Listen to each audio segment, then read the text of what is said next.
Well, this is, I've heard you say, and we've all said, I think individually in different forums, that we're in a threatened world. I believe is the most threatened we've ever been in before. Our main focus is counterterrorism, but today America's security challenges have grown to become more dangerous. The National Defense Strategy, which is this document that we have adopted for our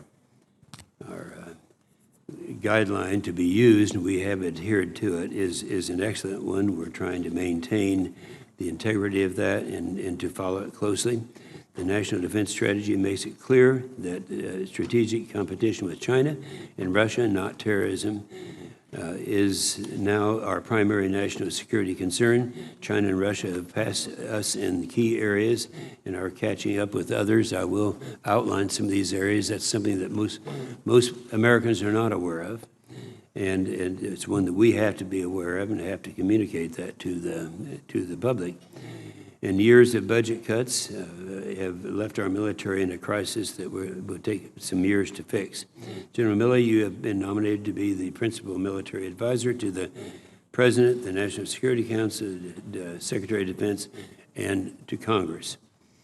The chairman plays a unique and influential role in the U.S. national security policy, and so the chairman has an outsized impact on the state of civil military relations.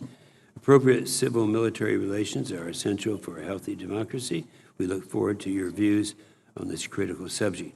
The committee believes that the 2018 National Defense Strategy and the recommendations made by the National Defense Strategy Commission provide a solid foundation for how to prioritize our modernization efforts and how to position our global force effectively.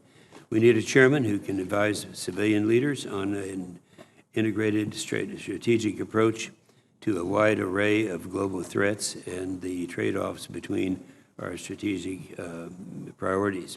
For example, more U.S. troops in the Middle East might help stabilize the region, but at what cost to the U.S. interests in Europe and the Indo-Pacific region?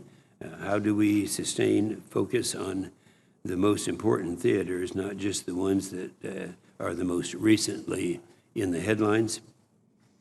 Our civilian leaders are going to have to decide the answers to these difficult questions, and the chairman's best military advice is critical input in those decisions. That's you.